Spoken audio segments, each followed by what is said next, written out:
माननीय अध्यक्ष महोदय, सदन में आज आपने मुझे नागौर सहित प्रदेश भर में राष्ट्रीय बागवानी मिशन व कृषि अनुदान की अन्य योजनाओं में किसानों को समुचित लाभ नहीं मिल पाने के कारण हो रही समस्याओं पर बोलने का मौका दिया, उसके लिए धन्यवाद। मैं कृषि मंत्री जी का ध्यान आपके माध्यम से राजस्थान पत्रिका में छपी इस खबर की ओर आकर्षित करना चाहूँगा कि किसान जाग गए, अब तो जागो सरकार। माननीय मंत्री महोदय, आज न केवल नागौर बल्कि प्रदेश की जनता की निर्भरता कृषि पर है और अधिकतर क्षेत्र असिंचित है और सिंचाई के सीमित साधन होने के कारण सरकारें किसानों को राष्ट्रीय बागवानी मिशन व कृषि अनुदान की अन्य योजनाओं के माध्यम से सशक्त बनाने की बातें करती है, मगर मैं आपका ध्यान ऐसी योजनाओं में सरकार द्वारा निर्धारित लक्ष्य से ज़्यादा आवेदन आने के कारण अनुदान आदि से वंचित रहे किसानों को इसका पूर्ण लाभ नहीं मिल पाने की ओर आकर्षित करना चाहता हूँ। मैं बताना चाहूँगा कि केवल नागौर जिले में विभागीय आंकड़ों के अनुसार जनवरी 2021 तक प्याज भंडारण हेतु 4200 से अधिक आवेदन लंबित पड़े हैं। बागवानी के लिए किसानों का रुझान अत्यधिक है, परंतु कमजोर आर्थिक स्थिति के कारण वे सरकारी अनुदान की योजनाओं का समय पर समुचित लाभ नहीं मिल पाने के कारण कहीं न कहीं किसानों को निराश होना पड़ता है। बावजूद इसके नागौर जिले में किसानों ने 300 से ज़्यादा हेक्टेयर में अपने स्वयं के खर्चे पर बागान भी स्थापित किए हैं। माननीय अध्यक्ष महोदय, इन सब स्थितियों को मद्देनजर रखते हुए आपके माध्यम से सरकार से अनुरोध करूंगा कि सरकार तत्काल प्रभाव से नागौर सहित प्रदेश भर में राष्ट्रीय बागवानी मिशन व कृषि अनुदान की अन्य योजनाओं में किसानों ने जो आवेदन कर रखे हैं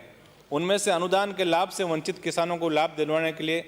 निर्धारित लक्ष्यों को बढ़ावें ताकि नए बगीचों की स्थापना हो सके, जल स्रोतों के विकास के लिए, सुरक्षित खेती को बढ़ावा देने के लिए ग्रीन हाउस संरचना व उद्यानिकों में यंत्रीकरण तथा समन्वित फसलोत्तर प्रबंधन आदि हेतु किसानों को आवेदन करने के अनुदान आदि का लाभ मिल सके। माननीय मंत्री महोदय से मैं निवेदन करूंगा, क्योंकि आप हमेशा जैविक खेती को बढ़ावा देने की बात आप अक्सर करते हैं,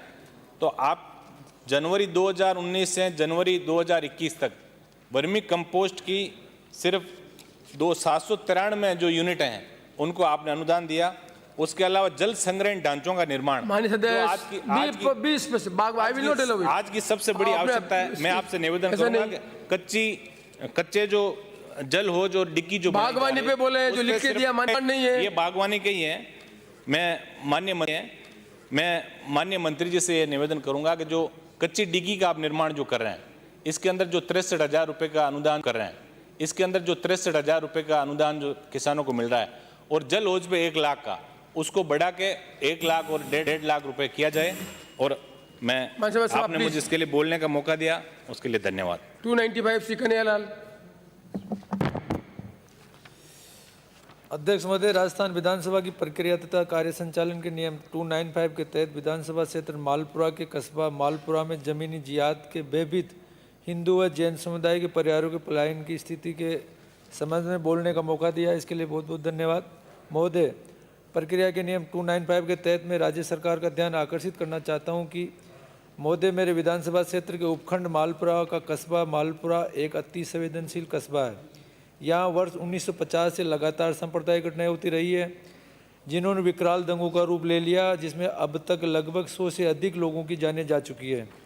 जिसके चलते प्रशासन ने भी हार मानकर सार्वजनिक जुलूसों, रैलियों व कार्यक्रम के स्थान व रास्ते बदलने के आदेश